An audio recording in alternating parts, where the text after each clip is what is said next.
So, welcome back guys to a brand new video. Now today, we are going to be going through the brand new updates for ARK Survival Evolved on the Xbox One, PS4 and the PC.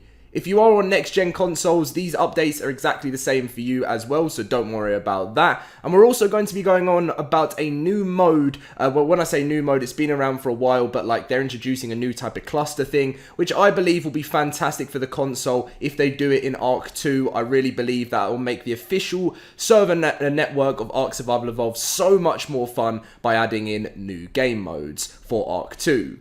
Now, if we could try and hit over 800 likes on today's video, that would be absolutely amazing. You guys have been smashing the like target on the videos, and it really does mean a lot to me. And we're actually nearly at 200,000 subscribers as well. I always mention that in the videos because I just can't believe it. So if you are new around here, hit that subscribe button so you keep up to date with all of the ARK news. But anyway, let's get in with the news, and we're going to be going through the PC patch notes first, the PS4 ones next, and the Xbox ones after. Now, these updates aren't going to be as exciting, obviously, as the May 26th Genesis Part 2. Obviously, it got delayed, but we do have a tiny bit more content coming in April, which will be the Easter event, and probably the final Easter event of ARK 1, which is quite like an emotional thing. Like, when this year, we're going to be doing so many final things of the first game until the second one comes out, which is just crazy. But anyway, PC patch notes, here we go. So a lot of this stuff could obviously be beneficial to a lot of people that play the game. So fixed an exploit which allowed players to avoid taking damage from turrets, reverted the bowler changes that were implemented with the previous exploit fix, which is very interesting about that.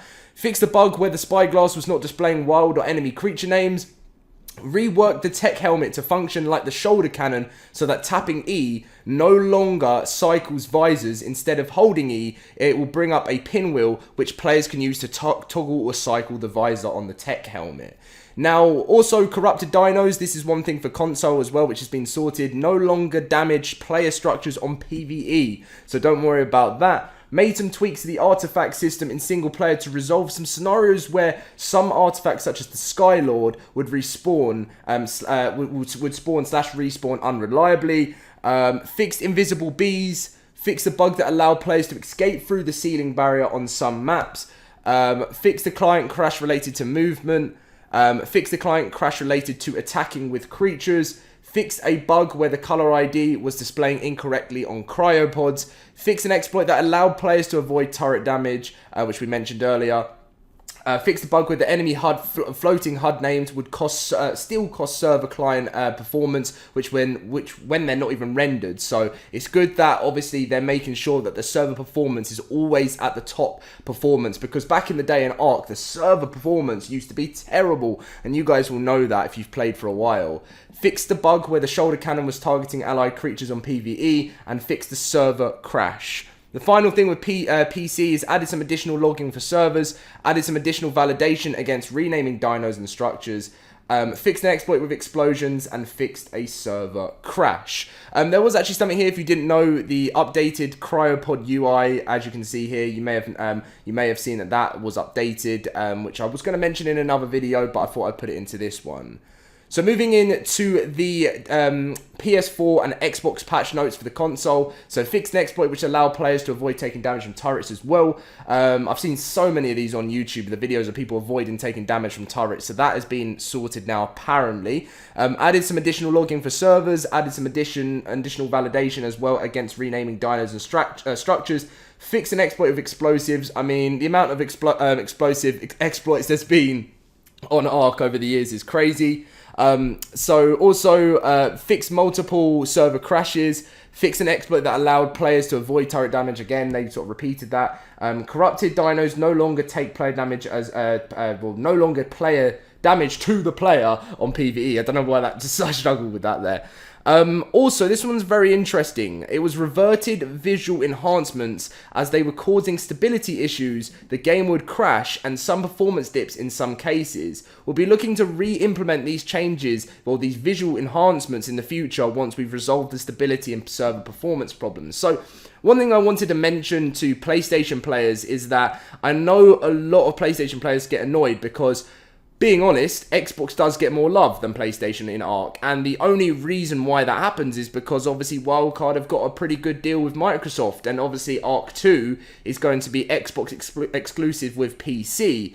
And that's obviously very upsetting for PlayStation players because ARK's so popular on there. But I'm hoping maybe, obviously you will end up getting ARK 2 like you got ARK 1 PlayStation players, but it's one of those annoying things between Sony and Microsoft, and hopefully one day in the future that will change and maybe they can come together and have some agreement, because I just don't like exclusives. I really don't. I think it's not fair on you know, other players that want to play something like, you know, Spider-Man on PS4, or, you know, like, and it just causes such a divide, and you're just like, oh, just bring it together. But I mean, you guys may think differently and you may think that you like the exclusives, but for me personally, it's so much more fun when everyone has a chance to play something. The Xbox patch notes pretty much the same as the PS4, and the only different thing is the enhancement is already on Xbox, obviously, for the next gen upgrades, so I don't really need to read through that again. But the final thing we are going to be talking about is the classic PvP Season 4 Cluster B. This is obviously a huge PvP battle thing with 100 players on each map, and it's something that Snail Games came up with back in 2019, and it's like bringing the old days of the old maps sort of involved with the game. So there's like no aberration and no extinction. It's like going really sort of retro. But I think it's a really good idea. And what's happening is Cluster B is a separate cluster from the existing classic PvP servers. And then what's going to happen is, before the launch of Genesis Part 2, Cluster A and B, which A is the main one, they will merge together. And what they're doing with this Cluster B thing is they are saying to like players, what we're going to do is let you like sort of to catch up. Like, so you don't jump in Cluster A and you're just getting destroyed by people that are so far forward. They're giving people a chance to start again from the beginning with boosted stats. And then once they catch up and get the idea of it, they'll merge the clusters together.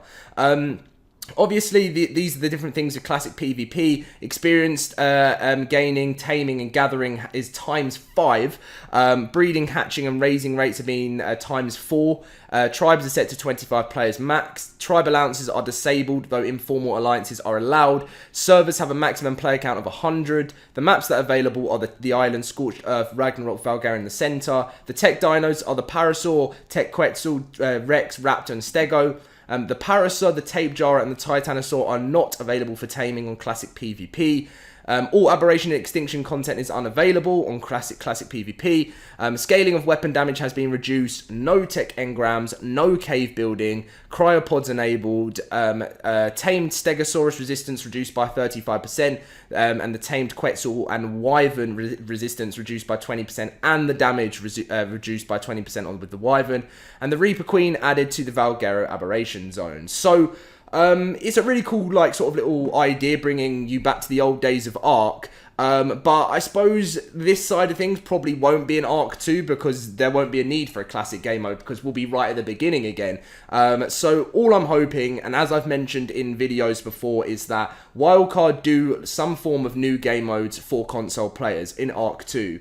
I love just the normal, multiplayer sandbox side of things. That's what makes ARK what it is with dinosaurs. But with the new one, I'd love to see two things, which I know I've mentioned before, and some people say it just shouldn't happen, but I believe they should bring back Survival of the Fittest Battle Royale mode, which I just think would be so fun for all players to enjoy, if you like Battle Royale or whether you don't. And also it gives me and a lot of other YouTubers and streamers, a chance to stream something easier than ARK, because ARK's not the easiest game to stream whatsoever. It's like, it's not really something that someone really wants to come on and watch unless you're like a huge YouTuber. So it's nice for someone like me to get on a bit of a grind, start streaming, and I've always wanted to do that. Like, I've done YouTube for 5 years and I've always wanted to stream, and I've done streams obviously in the past, but it's never been like wake up, get the grind on and stream, and I'd love to do that. So let's hope there's more content like that. I will be streaming for ARK 2 no matter what anyway. And obviously, I'd like a Horde mode. It's been a mod in ARK, and it has been sponsored in the past, where you can build up and you get waves of dinos come and attack you. And I know that's not ARK, but it's just something different, it makes the game exciting. But I cannot wait for the release of Genesis Part 2 in May. The Easter event should be pretty cool as well in April, and then obviously we'll find out what else is going to be released in the future, getting closer to ARK 2. Thank you for watching, guys. Let's try and hit the 800 like target. Subscribe. I would love to hit 200,000 subscribers, or be close by the time Genesis Part 2 does come out. Thank you for watching, and I'll see you guys later.